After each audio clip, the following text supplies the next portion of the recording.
राष्ट्रवादीचे जिल्हाध्यक्ष उमेश पाटील यांनी अर्ज बाद करण्यावरून चौकशीची मागणी केली आहे। अनगरकर पाटलांनी पळपुटेपणा पुन्हा सिद्ध केल्याची टीका उमेश पाटलांनी केली। उज्ज्वला थिटे खऱ्या मर्दानी आहेत, अनगरकर पाटील हे पळपुटे आहेत हे सिद्ध झालं अशी टीका उमेश पाटील यांनी केली आहे। राजन पाटला सकट प्रशासकीय अधिकारी हे सगळे याच्यामधले दोषी आहेत, याची इन्क्वायरी झाली पाहिजे। राज्याचे मुख्य निवडणूक आयुक्त यांनी याची दखल घेतली पाहिजे आणि हे फक्त निवडणूक बिनविरोध करण्याच्या करताचं हे षडयंत्र आहे आणि बिनविरोध करावी व्हावी म्हणून कुठल्याही तराला जाऊन तुम्ही अर्ज बाद करताय आणि पळपुटे आहेत। आता पेन लिहिलेलं सुद्धा खोडणारे रबर आलेले आहेत आणि ते 50 रुपयात मिळतात आणि ह्या रबराच्या साह्यानं त्यांनी त्यामध्ये सही गायब केलेली असावी असा त्याच्यामध्ये मला संशय आहे। सहीच नाही, अजूनही काही गोष्टी त्यांनी त्या ठिकाणी बदललेल्या आहेत असा आम्हाला संशय आहे। दरम्यान या संदर्भात उज्ज्वला थिटे यांनी काय प्रतिक्रिया दिली आहे तीही आपण पाहूया।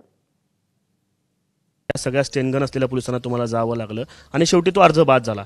तुमची चूक की कोणाची चूक? राजन पाटील यांचे कट पहा ना, त्यांना पूर्वीपासूनच कल्पना होती की यांच्या विरोधात एखादा व्यक्ती जर गेला तर तो व्यक्ती पुन्हा भविष्यात तो उभा राहू नये हे त्यांचे प्रयत्न चालू असतात। त्याचं मतदार यादीतून नाव काढणे, घरदार जाळणे हे तर सगळं आता सत्य परिस्थिती सर्वांना माहिती आहे। म्हणजे मी भविष्यात यांच्या विरुद्ध लढणार म्हणून ह्यांनी मतदार यादीतून पुन्हा नाव काढण्याचा पहिलाच प्रयत्न चालू केला आणि आता स्वतः ते म्हणतात की 302 ची कलम आम्ही भोगणार आहे आणि माझ्या मुलाला मी 302 च्या कलमातून बाहेर काढले। मी ज्यावेळेस ह्या मुलाला घेऊन माफी मागायला गेले त्यावेळेस त्यांनी मला सांगितलं खूप जर गोंधळ केला तर मी 302 च्या कलमातून मुलांना सोडवलंय, माझ्या समोर असला हट्टीपणा आहे ते चालणार नाही।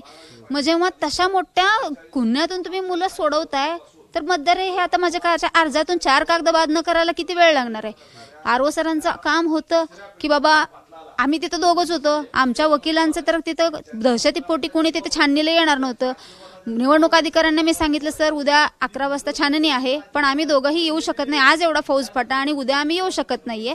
तर ते म्हणले वकील, मी म्हणलं कुठल्याही दहशतीपोटी एकही वकील छाननी वेळी उपस्थित राहणार नाही। याचाच फायदा त्यांनी घेतला, आमच्या बाजूने आमचा वकील छाननीला गेला नव्हता कारण आम्ही कागदपत्राची पूर्तता कलेक्टर साहेबांच्या सांगण्यावरून केली होती। आता सगळं झालेलं आहे, आता याच्या पुढची भूमिका काय असणार, काय करणार? यापुढची पाटील परिवार विरुद्ध याआधी तर पूर्वीपासून माझा लढा चालू आहे। मुलाच्या दाखल्यावरची केस बाल हक्क आयोगात चालू आहे, पोलिसांनी पुरावे मिटवले, पोलिसांच्या विरुद्धची पुराव्याची केस मानवी हक्क आयोग मध्ये चालू आहे। आता हे नवीन कुठं आता जिल्हा न्यायालयाला जायचं ह्यांच्या विरोधात की बाबा माझा अर्ज का बाद केला। सगळ्यामध्ये न्यायालयीन प्रक्रिया करणार आहात तुम्ही पूर्ण? मला आता ती सवय झाली ना, गेली 2.5 वर्ष घरदार सोडून पाटील परिवारामुळे आता मला बोंबलत फिरायची वेळ आली। आता कायद्याशिवाय मी कुठे जाणार? ह्यांच्यासारखी गुंडगर्दी करायला आमच्यापाशी गुंड नाहीत आणि ही सत्य आणि ही अहिंसेच्या मार्गावर चालणारी आम्ही। मोहोळची परिस्थिती वेगळी आहे, या 2 पाटलांमधले वाद आणि त्यात आता उज्ज्वला थिटे यांची एंट्री, या सगळ्यांमधलं अनगरचं राजकारण जे ते तापताना आपल्याला पाहायला मिळतं। कॅमेरा पर्सन प्रवीण निकासह आफताब शेख, एबीपी माझा, मोहोळ, सोलापूर।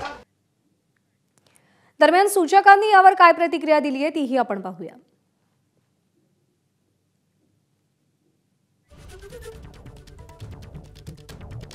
तर अनगरमधला हा वाद सध्या राज्यभरामध्ये चर्चेचा विषय ठरतोय कारण उज्ज्वला थिटे यांचा अर्ज बाद झाल्यानंतर ज्या प्रकारे बाळासाहेब पाटील यांनी जल्लोष केला आणि अजित पवारांना थेट इशारा दिला तो सध्या राज्याच्या राजकारणात चर्चेचा विषय ठरतोय।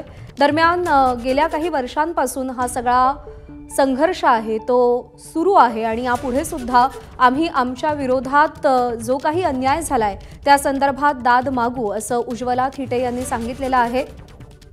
जे सही नाही असं म्हणताय, सूचक आपल्यासोबत, तू स्वतः सूचक आहेस, तू सही नव्हती केलं, तू पाहिलं नाही? तिथं कार्यकारी अधिकारी मला काय म्हणले की सूचक कोण आहे पहिल्यांदा त्यांनी विचारलं, मी म्हणलं मी स्वतः सूचक आहे। त्यांनी म्हणले बरं ठीक आहे म्हणले सूचकाची तुमची इथे सही करा म्हणले। मी म्हणलं बरं, मी तिथं सूचकाची मी तिथे स्वतः सही केली। मग त्यानंतर मी म्हणलं त्यांना की फोटो घेऊ का? ते म्हणले नाही आमचे सीसीटीव्ही फुटेज चालू आहेत, फोटो अलाउड नसतात, तुम्ही त्या कागदपत्राचे फोटो घेऊ शकत नाही, तुम्ही अर्ज भरल्यानंतर आम्ही तुम्हाला हे देऊ, अर्जाची पोच देऊ, तुमचा अर्ज आमच्याकडे जमा झाला आहे म्हणून।